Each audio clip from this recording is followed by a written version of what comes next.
Nuk po më se jam shumë këtë që prej kur kanë ndodhur ajo vite që po më shkruan këto. E deri sot unë nuk jam e çeto, nuk jam kërka. Zonja që sapo dëgjuat duke folur është zyrtare publike. Konkretisht menaxhere personeli në Agjencinë për Menaxhimin e Komplekseve Memoriale të Kosovës që kontrollohet nga Ministria e Kulturës. Në komunikimin që Vox Kosova e pati me të, ajo e rënduar emocionalisht e deri në vaj, rrëfem presionin që po e përjeton nga Emir Hakaj, ushtrues detyre i drejtorit në këtë agjenci, person i afërt me ministrin në detyrë Hajrullah Çekon. Çështja është kjo. Përmes një vendimi të Këshillit të Pavarur Mbikëqyrës për Shërbimin Civil, ministri Çeko u detyrua ta shkarkojë Hakajn nga ushtrimi i detyrës së drejtorit në agjencinë në fjalë. Ndër të tjera, Këshilli kishte konstatuar se kur ministri Çeko e kishte emëruar Hakajn aty, kishte konsumuar 3 shkelje ligjore. Thënë më qartë, kishte injoruar zyrtarët nga hierarkia që do të duhej të merrnin atë pozitë, duke e katapultuar Hakajn nga Inspektorati për Trashëgimin Kulturore. Por Çeko se la me kaq dhe në fund krejtësisht të paprecedent e ktheu Hakajn aty ku ishte. Për ta plotësuar këndse normën juridike të kërkuar, Hakaj fillimisht më 21 nëntor u shkarkua. Pastaj para ditën e 25 nëntorit u transferua në Departamentin për Planifikim, Projekte dhe Menaxhim të Komplekseve Memoriale, e pas dite me vendim të Çekos u kthye si ushtrues detyre i drejtorit ekzekutiv në agjenci. Për të realizuar ky plan, u shtrua presion i hatashëm mbi zyrtarën që e dëgjuat në fillim të kësaj videoje. Kjo nga se departamenti ku fillimisht Hakaj u transferua ishte jo funksional që disa vjet e s'kishte as buxhet të ndarë për të. Pra, krejt procesi ishte farsë dhe kundërligjor. Zyrtarja në fjalë, pasi nënshkroi transferimin, hoqi firmën e saj dhe rrëfeu të gjithë ngjarjen përmes një emaili që ka siguruar Vox Kosova. Ju njoftoj që kërkesa është nënshkruar nga unë në pozitën e menaxherës së personelit. Drafti i kërkesës i hartuar më ka ardhur nga zoti Emir Hakaj. Kam qenë nën presion të tij për ta nënshkruar, thuhet në emailin e saj drejtuar disa zyrtarëve tjerë të ministrisë.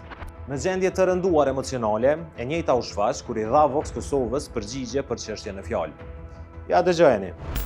Edhe ky unë ka thonë, unë tash e kam pas frikën që nëse nuk janë shkruar në si dokument, ky një ka pas në gjithë një nga ortra drejtar, edhe e di që puna e poshtë që i shoh nëse ose se kështë shkru, në kështë qitë në komision disiplinur, kështë marrë vendime ndaj neje që nuk janë, ose gjithçka është e mundshme. Edhe më ka bo presion për më janë shkru. Edhe kom pas prej momentit kur jo kur ardhë punë, prej 2023 kur ardhë punë, unë kom pas presion për tina. Kur gjaje që pa një pa e di pjavën e parë që po, kjo më ka bo presion edhe më ka ofrendu para zyrtarëve tjerë. Nuk po më se jam shumë këtë që prej kur kanë ndodhur ajo vite që po më shkruan këto. E deri sot unë nuk jam e çeto, nuk jam kërka. Presionin ndaj punëtorëve ndërkaq që Iman Hakaj, Vox Kosovës i tha se po tenton që punën e tij ta kryejë me nder. Ka zyrtar të agjencionit, zyrtar të ministrisë që ankohen që ka pas presion prej anës tonë me u nënshkru. Drejta tyne dhe konsiderohen si drejta dhe çdo cili njeri që i mohohet të drejta ka drejtën e vet, apo kupton? Unë po të beton aty dhe çdo cili organ në vend, edhe gazetarisë çdo në jetën time ku i presion si kombo. Keni më marr vesh në fund sepse është një person i bartu dhe unë jam të mundu me kry punën time deri. Nuk jem ai personi zyrtar që ushtroi veprime dhe presione. Do dalin shesh gjitha veprimet e organeve e krejt, sepse po të betona nuk jam ai personi që ushtroi. Në lidhje me çështjen, siç mëson Vox Kosova, tani më është njoftuar edhe policia e Kosovës.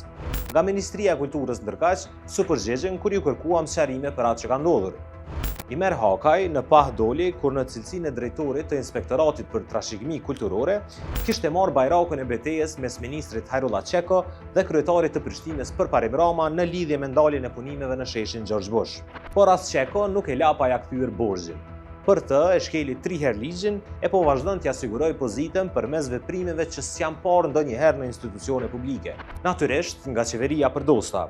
Funksionarët e secilës sfidojnë komplet aparatin shtetëror dhe strukturat ligjore të krijuara e mirëmbajtura për mbi 20 vjet.